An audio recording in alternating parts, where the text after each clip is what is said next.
చేసి నువ్వు ప్రేమించిన నీ కుమారుని రాజ్య నివాసులుగా చెయ్యాలి ప్రభా. నీ రాజ్యంలో కుంటివారు బాగుపడ్డారు, నీ రాజ్యంలో మూగవారు మాట్లాడారు, నీ రాజ్యంలో అంగహీనులు బాగయ్యారయ్యా. నీ రాజ్యము స్వాస్థ్యంతో నిండింది ప్రభా, మహా సంతోషంతో నిండింది ప్రభా. పరలోకాన్ని భూలోకములో కనపరిచిందే సువార్తనైనా. These are very sinners and Hallelujah. Daravara Shalaris Ronis Roni.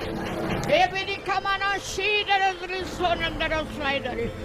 పసి పిల్లల ప్రాణం కొరకు నీ వైపు చేతులు చాపుతున్నా. రే మొదట జాము కన్నీరు